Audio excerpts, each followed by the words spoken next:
Welcome to Criminal Record, the Daily Record's new weekly crime show. My name is Norman Silvester, and I'm crime reporter with the Daily Record. Our special guest today is Scotland's leading criminal and human rights lawyer, Aamer Anwar. Aamer, welcome to Criminal Record. Thanks, Norman. You've made a new three-part series of The Firm for BBC Scotland. The first episode deals with the murder of sex worker Emma Caldwell in 2005. For which an Iain Packer was sentenced to life imprisonment last year. A public inquiry is due to take place to examine the police investigation, which overlooked Packer as a suspect and instead focused on four Turkish men who later had all the charges dropped against them. What answers are Emma's family, particularly her mother, Margaret, hoping to get from the inquiry? Well, I think, first of all, it's a case of Margaret had to campaign for some 19 years to get justice. When the Turkish men were originally arrested, I was a lawyer acting for one of them, Abubekir Onku. We knew very quickly at that point in time that these men were not guilty. And very quickly, we knew as defence lawyers, the name of Iain Packer was popping up all over the place. And in fact, there was good, honest policemen, one of whom, Stuart Hall, who appears in the first part of this series, that spoke out along with other officers. They had their careers ruined. They were hounded. They were humiliated. They were told to shut up. We're not interested in Iain Packer. And as a result of which, four Turkish men were arrested, spent time in prison. They were ultimately released. And what we now know is from the present Lord Advocate that she was a senior lawyer, senior Crown Counsel at the time. She was asked to review the case. And when she reviewed it, she said, drop the charges against the Turks. Iain Packer is a prime suspect. He must be investigated. And she asked for an investigation against the police officers. For potential misconduct, etc. She left the Crown Office a few months later. She never heard again, and she always wondered what happened. When she went back as Lord Advocate, she asked for a full update report because she promised Margaret, and she promised me that she would 100% give everything from Crown Office, which, to be credit to her and to the police officers who worked around the clock, it was a gold-plated standard of an investigation that ultimately led to Iain Packer's. But what horrified me was the morning that it was, I think, 2023. I think it might have been when he was arrested and charged. 11 o'clock in the morning, the Crown came and the police officers, the SIO, came in to tell me and Margaret. And I went to court the next day and I said to the Advocate Deputy, I want to see the charges. So I saw the petition. When I saw the petitions, I was horrified because the vast majority of charges, I think it's 21 separate charges of sexual assaults and rapes against other women. The vast majority of those happened whilst Iain Packer was left on the streets after killing Emma. Now, those officers knew that Iain Packer was the guilty one, and they gave him the freedom, they gave him the green light to go out and attack. And our position has always been, and Margaret speaks not just for Emma, but she speaks for many of the women who spoke up during the trial bravely, but also many of the women who couldn't come forward, didn't come forward. And it's always been a case of, police said, oh, we've done a job now, that's the end of it. No, it's not. You answer to those women. You answer to Emma's family as to why you let one of the most prolific sex attackers, gifted him the freedom to carry on attacking. That's the first thing. And it starts with the police. It works its way up to senior officers, and then it works its way to the Crown Office, as in who destroyed the files, who destroyed the information in relation to why the present Lord Advocate's instructions weren't followed through, and what went horribly wrong. And there's lessons to be learned. This may well be 20 years ago, but we know as of now, police officers are acting in the same way with women who are vulnerable, women who have addiction to drugs, women who may not come from poor backgrounds, women who are vulnerable, women who are sex workers. Each and every one of those women have a right to justice, and they have a right to be heard. And I hope, Margaret in particular hopes to get the truth, but she also wants a real legacy, a lasting legacy that means that none of these women that were treated in such horrific circumstances, either they were questioned, they were ridiculed, they were arrested, they were threatened with arrest, some of them were turned away, and it took years to eventually bring Packer to justice. And they watched him and they knew what he did. And he was so arrogant. We saw that in Sam Polling's program, how arrogant that man was, because he believed nobody would ever touch him. And that's the question. I've said it's like a Line of Duty episode, but Line of Duty on steroids. I mean, Line of Duty's got nothing in terms of what went wrong with this case. What questions? One of the keys to the public inquiry, there'll be an opportunity to ask the senior officers who led both inquiries. There was an investigation to Packer and other men, and then the separate investigation to the Turkish men. What question do you think should be asked of the senior officers as to why there are these two different investigations, and why the focus seemed to be more on the Turkish men than Iain Packer? Well, they should answer. Some of them have retired. Some of them went on to much more senior positions. One of them was the chief constable, of course, who ended up becoming the assistant commissioner of the Metropolitan Police. He wanted the top job. Fortunately, he didn't get it. He was suspended at the time of the, ironically, Sarah Everard protest because of his alleged comments over rape. So I think the question needs to be asking, you knew it was Packer. You had good officers, good hardworking officers who'd given their life to the police, who had their careers destroyed. We also know that surveillance was conducted of the officers. We also know that the Sunday Mail, were spied on. There was intervention, unlawful intervention, that happened as a result of the inquiry. They were more interested in finding out who's briefing the press about Packer than they were about going after Packer. And so they have to answer what went so horribly wrong, why they were engaged in a cover-up. Was there corruption? Was there criminality? And they have to tell the public. These people, Emma will never come back, but there were some women also who weren't able to give evidence. They're dead. They never got to see justice. Their statements were read out. And of course, they should face the truth. And it's not, and I think, to be fair, it's also not just the police. It's senior people at Crown Office, some who went on to bigger and better positions, who also need to answer for their lack of action, for their incompetence, for their alleged corruption, because they claim to prosecute in the public interest. Why didn't they? Why wasn't Packer behind bars so many years ago? So many women whose lives were destroyed as a result of him. Why do you think Iain Packer was continually overlooked? If we accept that the police thought that the 4 Turkish men were more likely suspects, the charges were dropped in 2008. There was only 3 years after the murder. It's still a relatively fresh inquiry. Why do you think that the inquiry didn't then refocus on Packer and other men?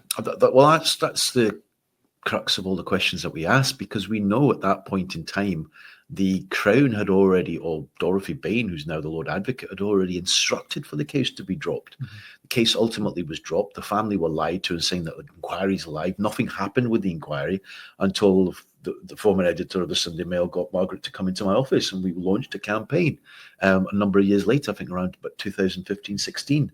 So some 8 years later, William was, Margaret's husband, was lied to. He died without seeing justice. And I think all I can think, in the absence of all the evidence, which we will see eventually, is that they knew they had done something wrong. And then they made a mistake.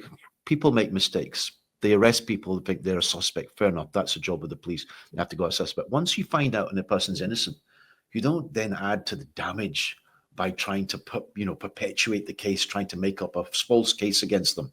And that's essentially what appears to have happened. They were determined to go for it. It was, at the time, the most expensive police investigation ever. They boasted about having spent £4.5 million.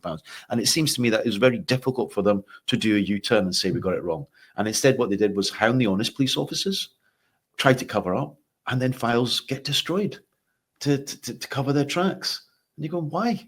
Why? What they got to hide? And that also comes to a question, because we know at the time, and probably still now, that there were senior figures within the legal system who regularly used sex workers. And they've never accounted for that. At the end of the day, if you came across individuals, how come you didn't take action? There were women themselves. There was the book that had the names of people to watch out for, which disappeared.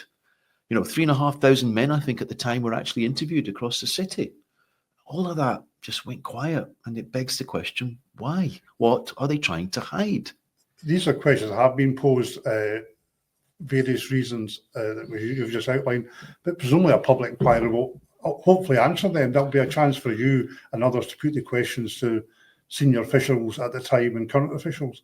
Absolutely, 100%. And I think there is a real attempt now by those within the Police Federation, by parties within Crown Office, to shut down the attempts at a public inquiry. And they say it costs too much money. Yeah, it costs too much money. because you lot pay yourself too much money. You get thousands and thousands of pounds for teams of lawyers, police lawyers, to sit there, who sit, as I've seen in the Sheku Bayoh inquiry, never asking a question in 122 days of evidence publicly, and have astronomical bills. Those astronomical bills wouldn't have happened had they arrested Iain Packer. He was taken in for interview. On the 6th interview, he took those officers, the good, honest officers who'd given their lives to the police, he took them to the scene, which was the deposition site where Emma's body had been dumped, where he murdered her. And they came back and went, "We've got the guy."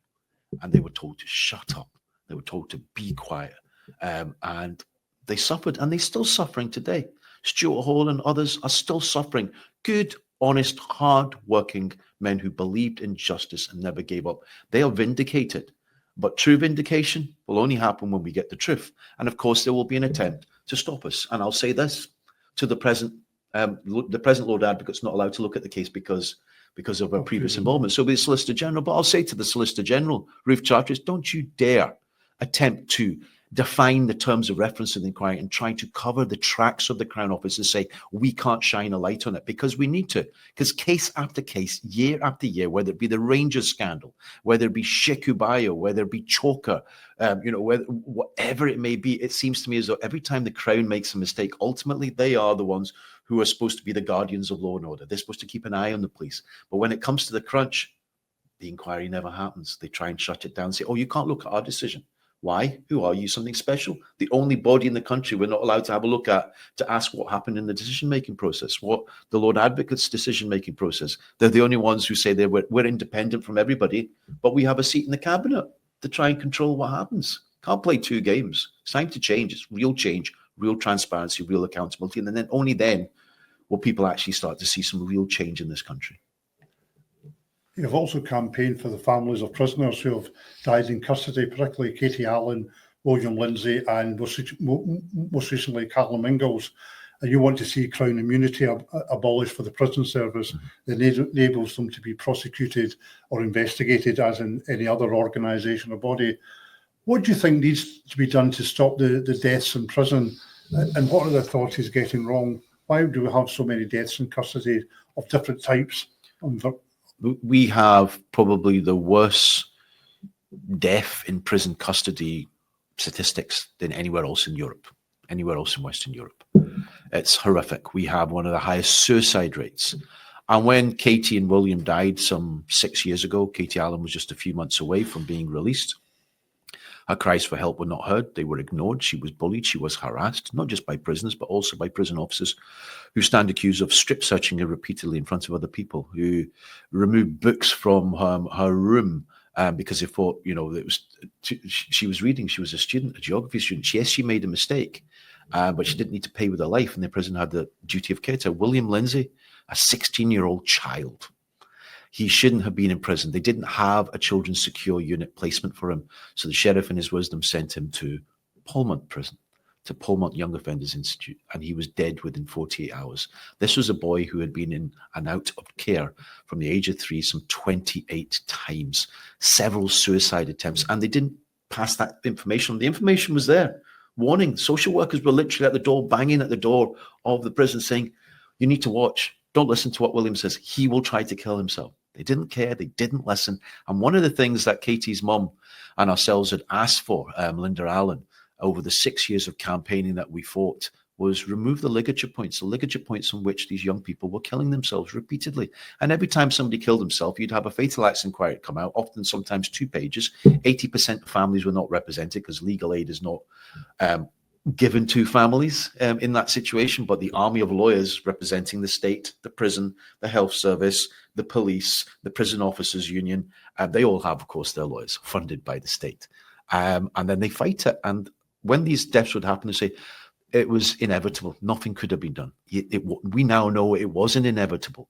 The government immediately ordered the taking down ligature points. They've been removed from cells, which means it increases the chance of life. It means that you can get to those individuals. There's huge whole-scale changes being promised within the prison service to bring down the death toll. They need to implement the mental health, and they also need to listen to the families. And they also need to remember this, at the heart of this.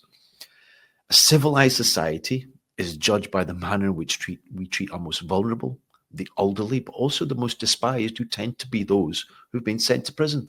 I frankly don't give a damn what they've been convicted of. Once they're convicted, the duty of care operates. And that means you need to feed them. You need to allow them access to exercise. You need to watch about their mental health. But when you know some like William and Katie, and we have some like 28 cases now of young people, old people crying out for help, desperately, horrific circumstances, and ignored and bullied and almost egged on to kill themselves. It's shocking. That's not civilized. That's barbaric.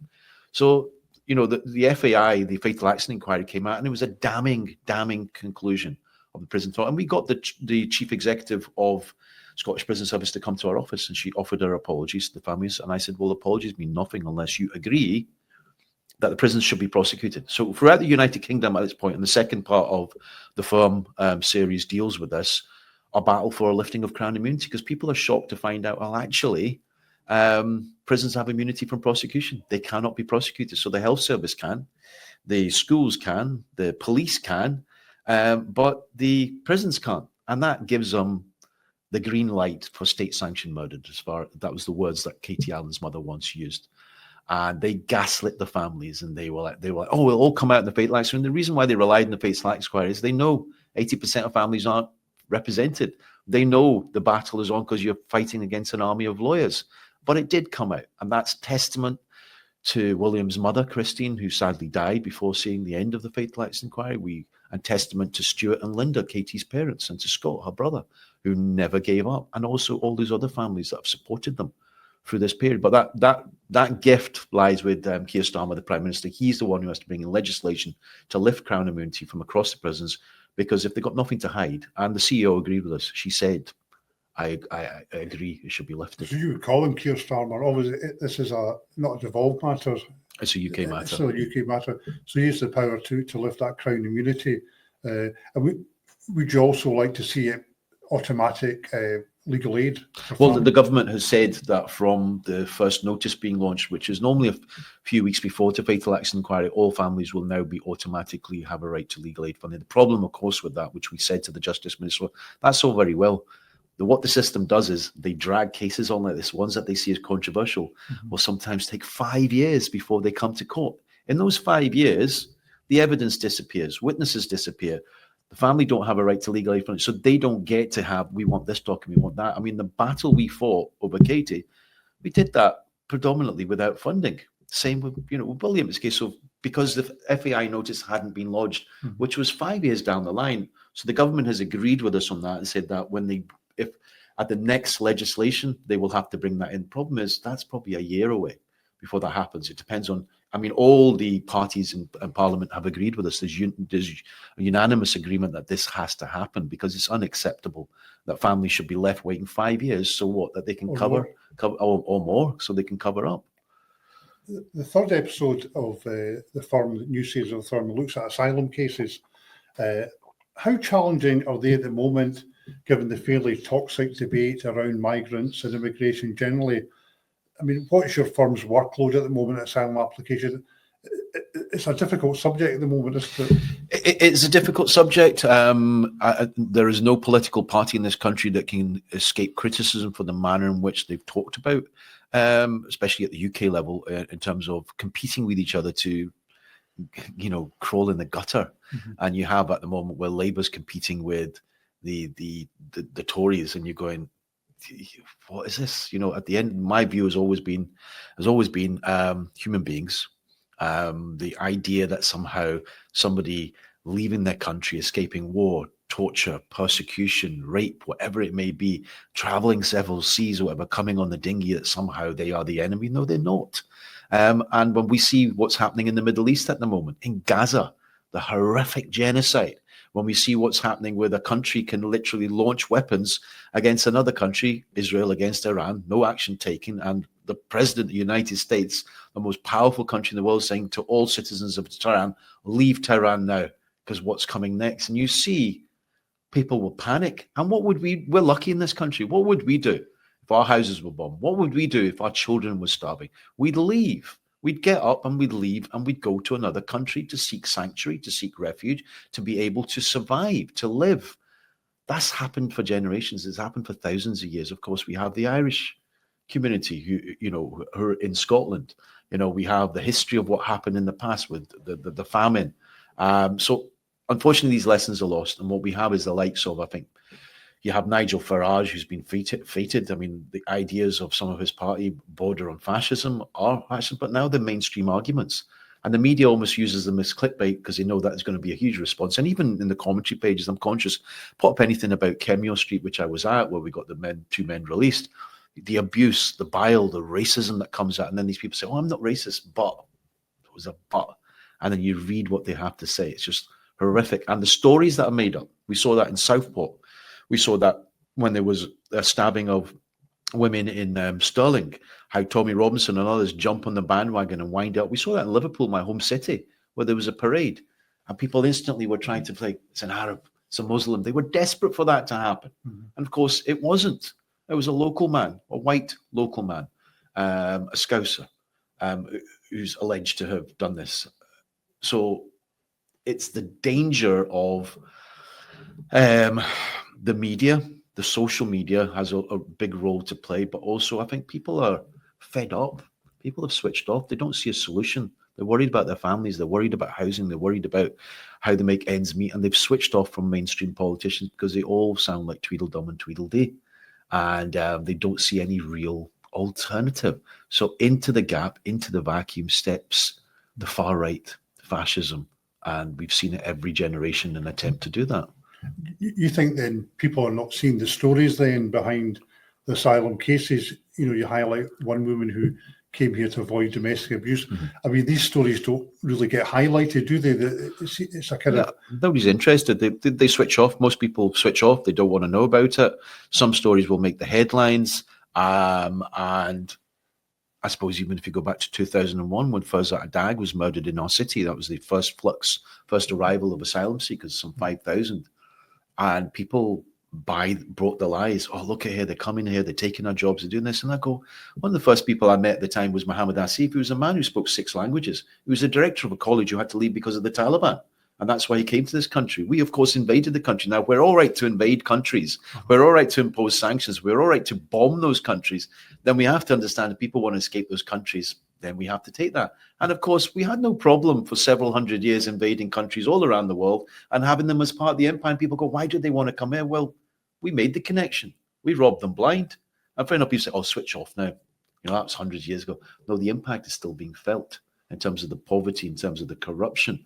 But when you hear stories like the ones that you'll hear about on the series, that's just the tip of the iceberg, sadly. It is the tip of the iceberg. There are horrific stories of people who have suffered torture, persecution, watched family members being killed. And then you say, not interested. I mean, why not? Why not? When the dinghy, and you see the horrific abuse of people, like when, dinghy capsizes and people die, it gets about 2 lines in the newspaper. That's it. Nobody's interested in the stories behind who are those individuals. And of course, we see that presently. Every single day, children have been murdered, have died in Gaza. We don't know their stories. We don't want to know their stories. We don't get told their stories. But if somebody else dies in the West or in Israel, of course, we'll get full chapter and verse. And that's that side, because it seems to me that there's an imbalance, as in some lives are more worthy than others. They're not. That's humanity. It's compassion. It doesn't matter what color of skin you are, what religion you are, what sexuality you are. We should apply it across those rules of humanity across the board. A new case you've taken on is the conviction in 2008 of Michael Ross for the 1994 murder in Kirkwall, Orkney, of Indian waiter Shamsuddin Mahmood. Mr. Ross was 15 at the time. What makes you think there is a miscarriage of justice here? It's been suggested there was a racial motive in the murder. Do you agree? What's brought you to this particular case? We've been representing Michael for a few years now, and obviously we need new evidence to get the keys to open the cell door, to put it crudely. We need new evidence for a miscarriage of justice application. And the concern that was always highlighted to me when I met with the family and the people who were campaigning for Michael on the island was that he was 15 at the time. And it always struck me, and Norman, you've been a crime reporter, I think, for as long as I've been a campaigner, probably 30 years more. Yes. Yeah. So, and that in all the cases you've dealt with over the years, the idea that a 15-year-old boy or somebody would walk into a restaurant with a balaclava up, walk directly up to an individual, shoot them at point blank range, and then walk out and leave nothing of themselves. And then for us to be told that's a 15-year-old boy who did that and just goes home and said, "What's for dinner?" It strikes me as incredible, unbelievable. And that was the first thing that got to me. Then the second part of it got to me was the fact that a 15-year-old boy was taken into for questioning at the time. And he was questioned about whether he was wearing a balaclava and jumping about the woods. And lots of people have air rifles and guns on the island. And incidentally, it wasn't an air gun or an air rifle that was used. It was a handgun that was used to kill Shamsuddin Mahmood brutally. And he said he did. Now, at that point, they claimed that they didn't regard him as a suspect for the murder, but then they used it years later. And of course, there was another man who came forward incredibly during the course of the trial, all those years later, when Michael was arrested after coming back from Iraq as a decorated veteran. And this man said that he had seen Michael in the toilets. And he'd come out and he'd seen the boy and he'd seen a gun and he will never ever forget him. And the guy went back in, but he kept it a secret and he didn't know what to do. And he went, again, very fanciful. His testimony was the jury were told to disregard. Again, incredible that because the question always became for those people on the island was, who put him up to this? Did the police put him up to sort of just basically consolidate their case? So there must be people on the island who know much more than they knew at the time. There was always questions of whether it was somebody from outside the island, whether it was a gangland execution. I don't know. It's not my job to speculate. But the point is, we believe, as we have done in other cases and shown other cases, that there will be people who know much more, who with the passage of time will feel guilt, will have a conscience, and hopefully will one day come forward and give us that piece of information that means that we have a miscarriage of justice application.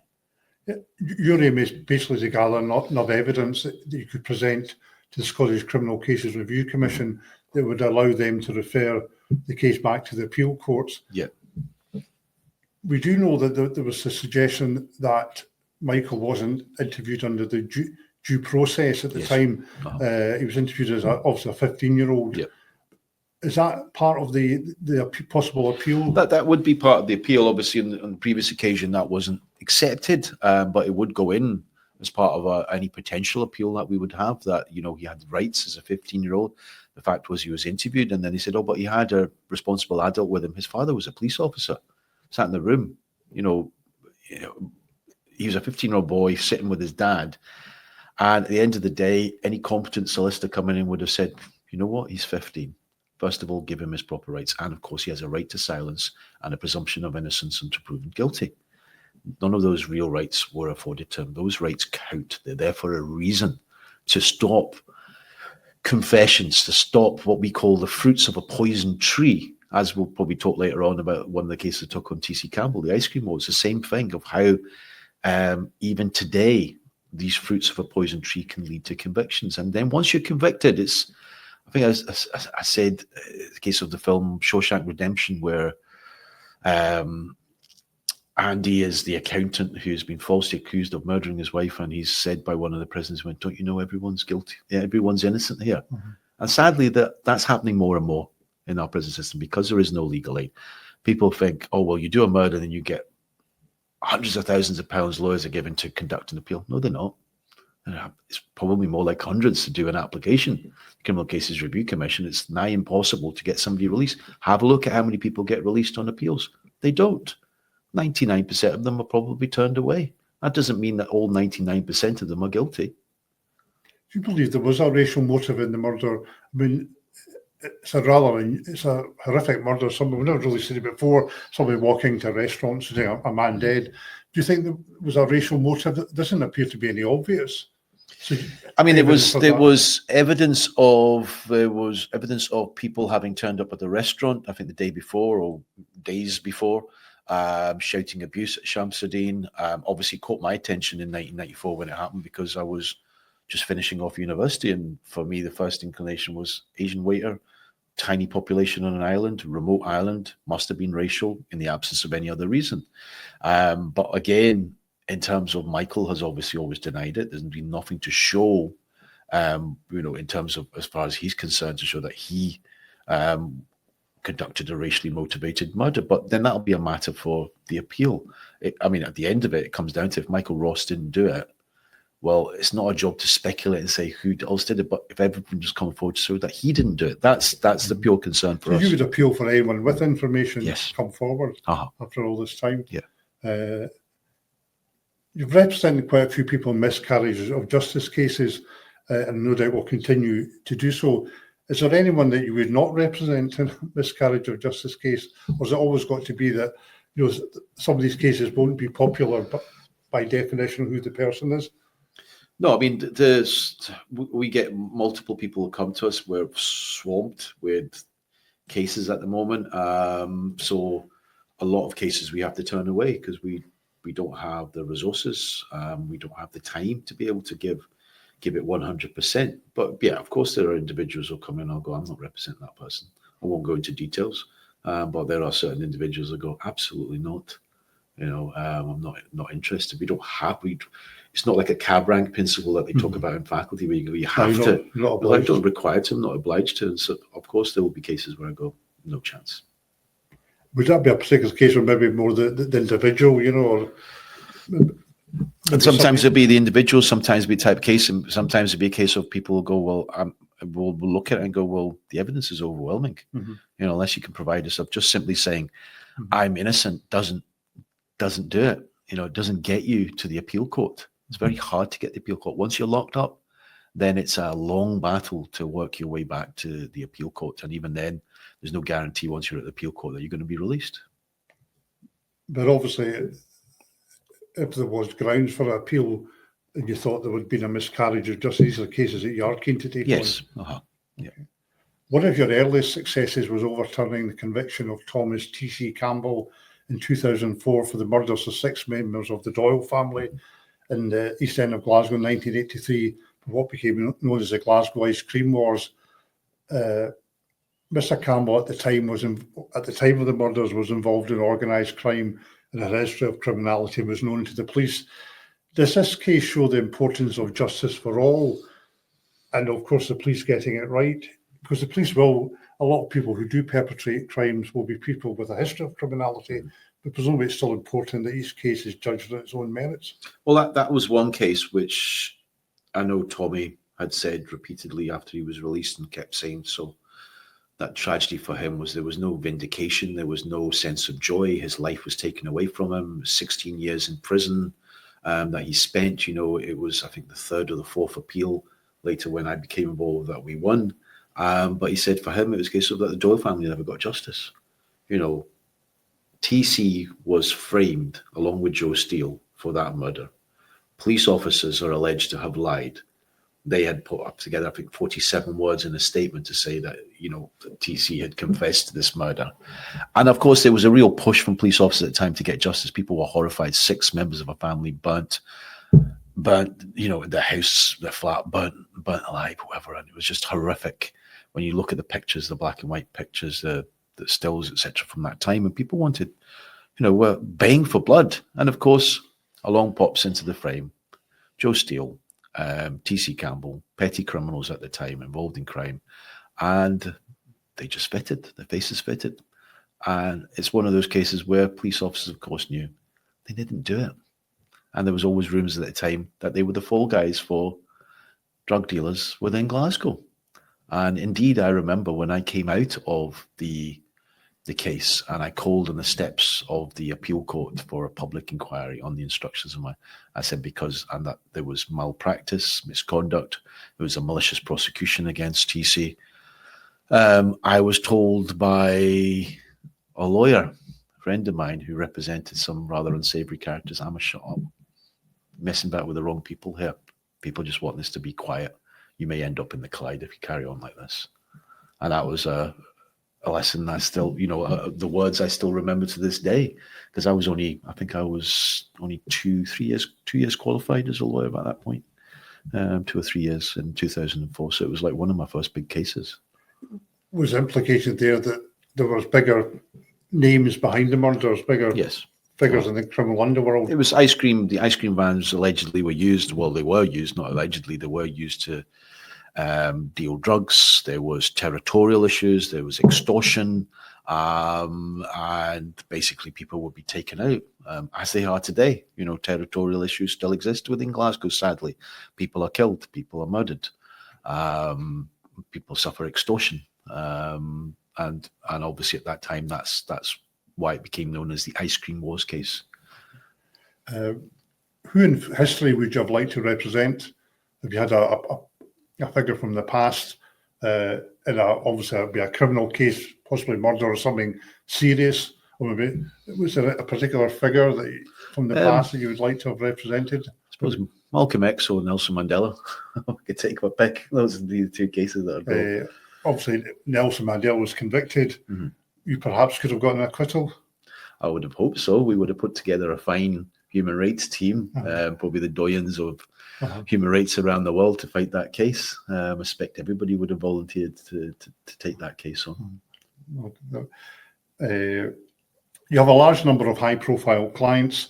What do you say to people who accuse you of kind of ambulance chasing, seeking these high-profile clients? What would be your response to that? Well, it seems to be the sort of, if you look at your commentary pages, it seems to be probably even after this podcast, the number one response of everyone is ambulance chaser. If it's not racist, then they throw at me, ambulance chaser, I hate him.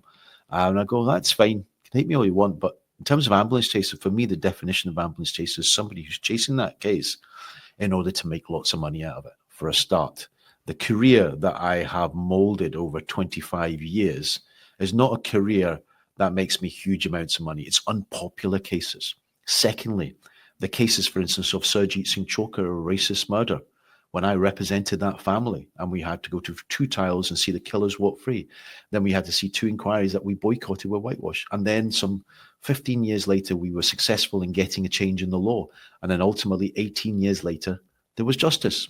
Did I take a penny off the Chokar family in those 18 years? No, I did not. I did it for free. Margaret Caldwell, for the last 10 years, I've represented for free, pro bono. In the case of the Sheku Bayoh case, for some 7 years, the family didn't have an entitlement to legal aid. In the case of Katie Allen, William Lindsay, these cases, these families don't have a right to legal aid. Law's only just been changed now. So you don't get legal aid from the government to fight them, to expose their excesses, to expose their misconduct, their faults, or the police or the criminal justice system. You most certainly don't. So when we're going along and we're doing meetings and speeches, etc., people seem to forget, actually, I'm doing it for free. I'm standing outside and I'm campaigning. We're doing it for free. There's no money in that. But we do it because I believe in justice. And having been a victim of injustice, having had my teeth smashed out by the police in 1991, and having been in and out of jail cells and see how the criminal justice system operates to humiliate you, to negate you, and to basically justify killing you or justify your death, has driven me on. But these families are inspirational. They never give up. And I say that in this series. This actually takes it right back to the bare bones, this series, because it shows the heartbreak for the family, the journey, the time that it takes, and that they are taking on powerful forces. And we're not funded. And when we are funded, we're not funded at the level of the Police Service of Scotland or the Police Federation. They seem to have a bottomless pit. It's all very well talking about, there's been £20 million spent in this inquiry, too much. I didn't see them saying, I don't want that money.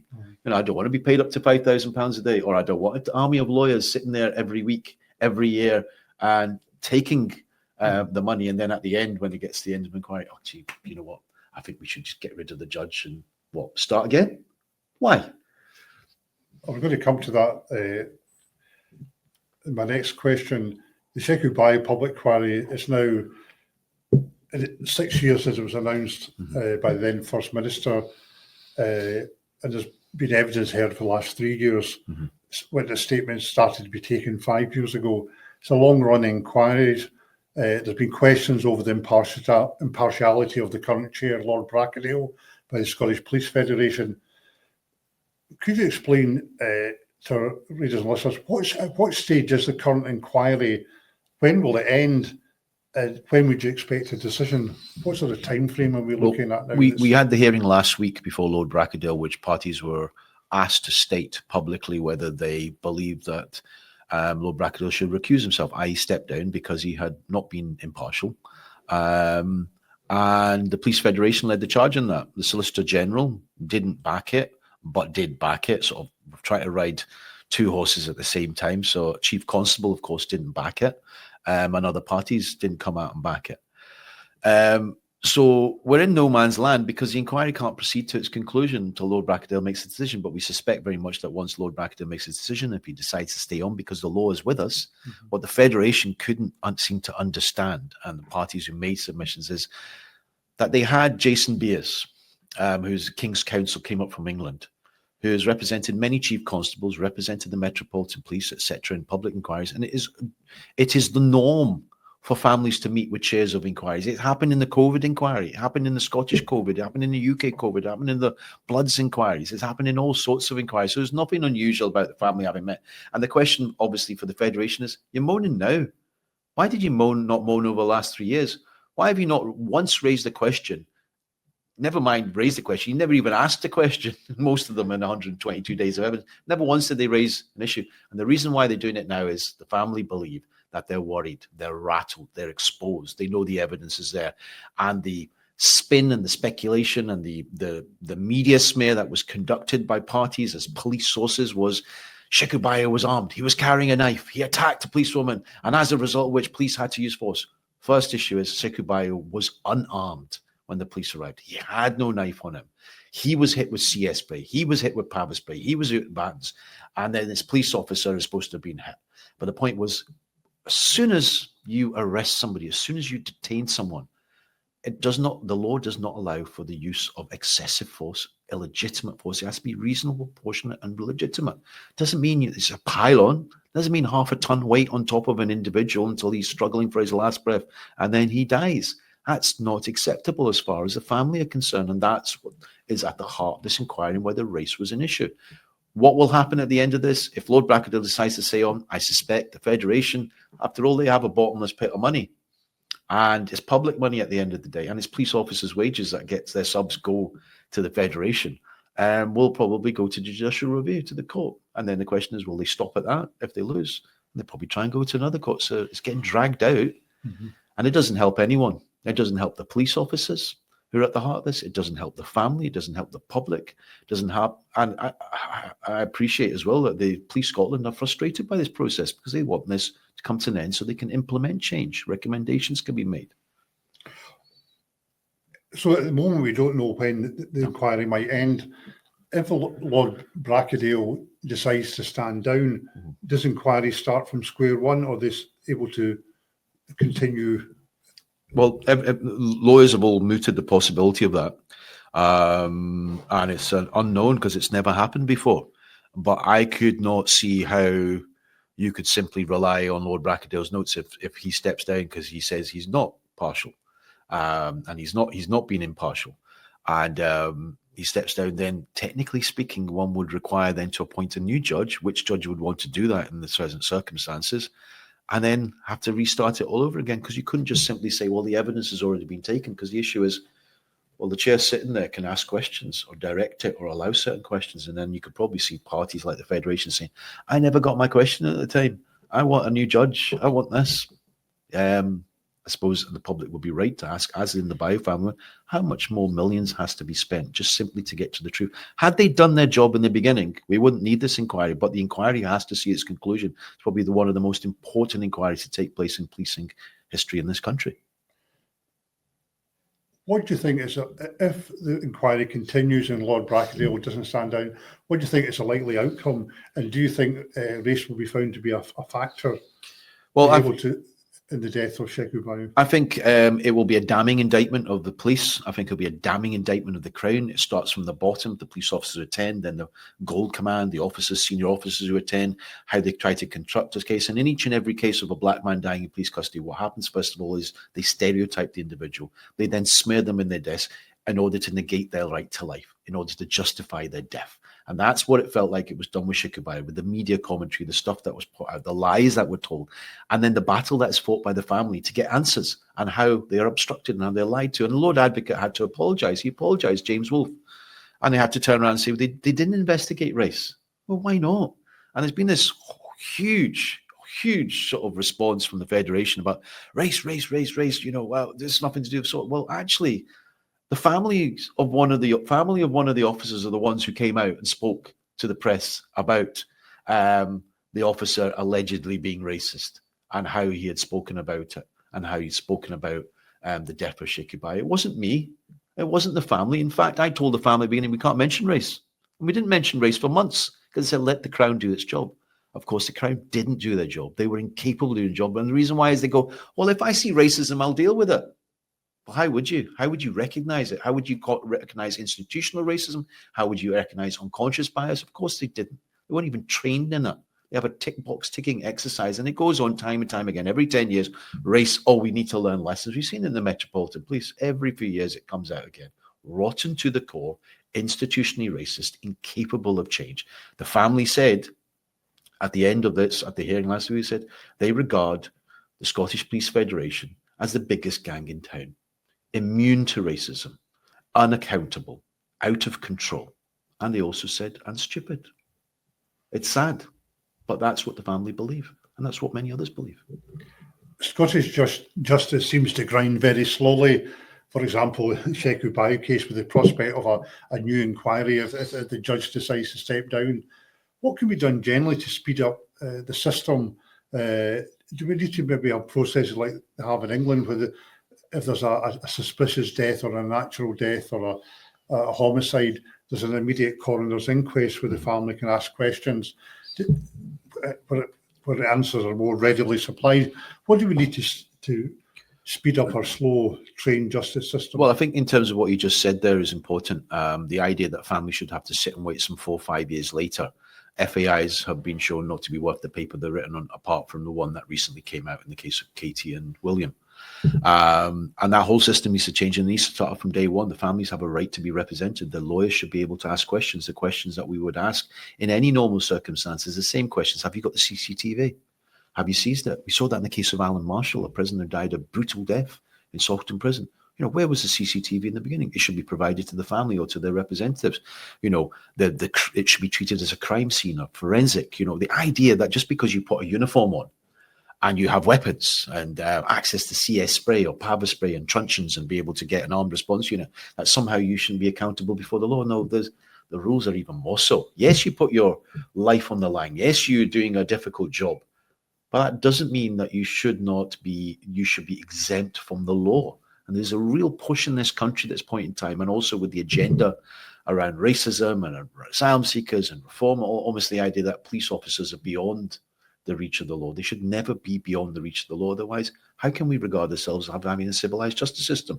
It requires money, but it doesn't require money on the basis of a decimation of the legal aid system that has been destroyed. So people out there will go, oh, well, don't do the crime, you can't do it. There'll be times where people have been falsely accused.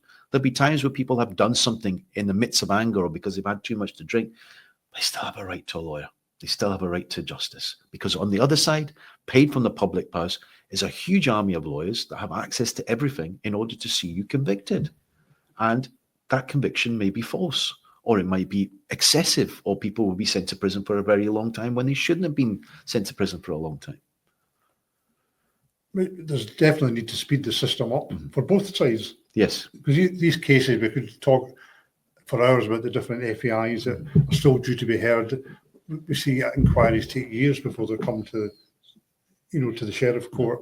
What did you see as your single biggest success in your legal career as a lawyer to date? What should be your single biggest success? I suppose it's failure and success. The case that is like a thread that runs through everything I do. The lessons that I've learned over the years was the 18-year battle for justice for the family of murdered waiter Surjit Singh Chokar, a racist murder, killed in Lanarkshire in November 1998. His killer was only one killer was put on trial. 2 other men were accused in that trial. Ronnie Coulter walked free from the court in 1999. Then we went back to court in 2000 for a trial of the remaining 2. They also walked from court. There was 2 inquiries. We wanted a public inquiry, and the Crown wouldn't agree to it. The government wouldn't agree to it because they were worried about what would come out. We walked out of those inquiries. And then in 2010, 2011, we campaigned for a change in law over double jeopardy. government accepted our submissions. The law was changed, and in 2016, Ronnie Coulter was once again brought before the High Court in Glasgow in the same courtroom, and he was convicted and given a life sentence. And that was justice. That was a long battle, but it also taught me many lessons of how our criminal justice system, what it's like when it's at its worst, but what it's like when it's at its best and what's capable of doing. That for me has always been the benchmark of what people could do. We saw the same with Emma Caldwell getting Iain Packer, behind bars. What can be achieved by the police when they put their minds to it, when they have the resources. Finally, you're a very high-profile figure, taking on at times unpopular cases and causes. What levels of abuse do you experience at the moment? All the cases are controversial. Is any of it racist? Have you had any threats to your life? You mentioned the incident earlier on the TC Campbell case. What kind of cases attract the most abuse? What's the most type of case that's most likely to get people on social media or social media sites? Yes, I get regular abuse. I suspect I'm probably the most abused lawyer in Scotland. I'm the lawyer who has received a regular amount of death threats over the years, some of them not serious, some of them serious, where the police have had to step in, counter-terrorism unit, etc. Have to step in and give me warnings. And it's terrifying because you spend your life looking over your shoulder. And quite honestly, the phone, the laptop, you just need to switch it on when the commentary starts. For any case I'm involved with, the racism, the bile just automatically unleashes. Then it's personal attacks, then it's abuse, and it's lies that are told. And it's just a constant diatribe, and half the time I try not to look at the commentary. And sometimes I have to phone up editors and say, could you please shut down the commentary, because you have a duty to protect me too. If you're going to print something, you need to watch what's written in the commentary. But a lot of it's like clickbait. So I've said to friends that I've learned to deal with it and say it's like part of the course, and say it should never be part. I'm doing my job. And there's an inability of some of these people to accept that I am doing my job. And I think I say in the series that some of the cases I do, so if it's representing a black family, or if it's representing a family who's an asylum seeker or a refugee, or somebody who's died in suspicious circumstances, all of a sudden it's like attack. And I go, if it was a white lawyer doing that, people would be celebrating them. Oh, look at them, they're helping that poor black family. They celebrate them as a human rights defender. Comes to me, oh, he's playing the race card.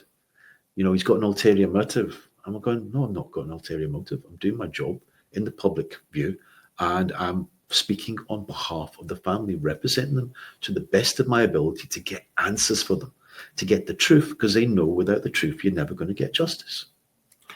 You mentioned there about the abuse, the online abuse, the racist abuse. Is that using racist terminology directly about you, or is it more kind of... Some people are now a lot cleverer now, because they realise that if you say something online, then it's no different going up to the person and saying online you can be chased. I remember when I did the case of Glenn Kamara, the almighty gates of hell were opened up on me for representing Glenn Kamara, who'd been the victim of racist abuse, alleged racist abuse by a Prague player, Spartak Prague, I think it was. And I know a foreign player as well. And Glenn was playing for Rangers. And I represented Glenn at the UEFA level, disciplinary, represented him in the proceedings, criminal proceedings that were dropped against him. But all these people came on, and it was the worst I've ever seen. I mean, it was almost coming in like every second. It was abuse. And that's online, that's social media. Online. Social media was coming out. I had to shut on down Facebook, I shut down Twitter, I had to shut it down, restart it, because people would just constant attack and say, we're not racist, how dare you call us racist? And then it was like, the mildest would probably call me a monkey, but then it was diatribe. It was like, well, burn your house down. We will come for your family. The abuse that they said about my family, about me personally. And it was horrific, and it was scary as well. That's one time where I remember that happened. But during the Bayoh case, I was in Kirkcaldy, and I came back to the office, and there was a hand-delivered letter. It wasn't even a stamp. A hand-delivered letter, which the police couldn't get fingerprints of, which basically full of horrific racist abuse, and telling me if I came back to Kirkcaldy that they'd shoot me dead, and told me to stay. Lots of bad language used, whatever, and stuff about Sheku Bayoh and about his grave, and then about what they would do to me. And that was coming into the office when my staff are out. We're all going out for dinner later on, and I'm standing in the office, and it's a black tie do, and I'm like, all pretty chuffed myself, been hardworking, we're going out for a celebration, and then I walk and I look in there and they just sit down and I'm in shock. And those are lonely moments when they happen because... You reported that to the police? I reported that to the police, but those are lonely moments because when you can be sitting on the phone at night time and all of a sudden your mood drops because you see something absolute abuse, people stepping into your living room. You might be with your kids, you might be with your partner, you might be celebrating, you might be having a night out, and then all of a sudden somebody's written something. Yeah. You mentioned there about threats to your life and warnings from the police. Would that be an Osmond warning? Yes. How many Osmond warnings have you had? I think I've had 2, over the years, 2 serious ones. I remember on one occasion. And these are the ones where the police believe there's a credible risk. Yeah. They wouldn't issue it otherwise. I remember once, Ian Livingston, I think he was Deputy Chief Constable at the time, and Roy Nicholson, who's retired, he was the ACC in charge of counter-terrorism, contacted me and asked me where I was. And I went, why are you asking that? And I think I was in Perth, and they went, we don't want you to move. And I went, whoa. What we told them, I went, we're coming to see you. They obviously came in blue lights to see me, to directly speak to me about the potential threat to my life. And first thing is my family okay? And went, we have officers there. But living with that for some 6 months, with cameras, with having to inform the police of your movements, was terrifying.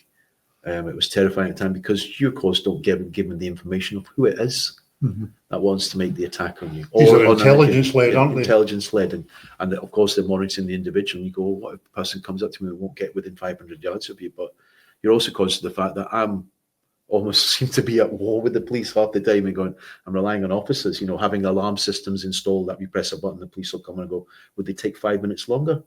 Wait for somebody to do the job? That's a question I've always asked. And then on another occasion, it was after a brutal murder of a boy in Glasgow, in Showlands, an Asian boy, an Ahmadiyya boy, and I represented the family. And the spiraling of religious extremism and death threats that happened as a result of that were terrifying because I spoke out. That was a shopkeeper, wasn't it, in Showlands? Yeah, and I spoke out.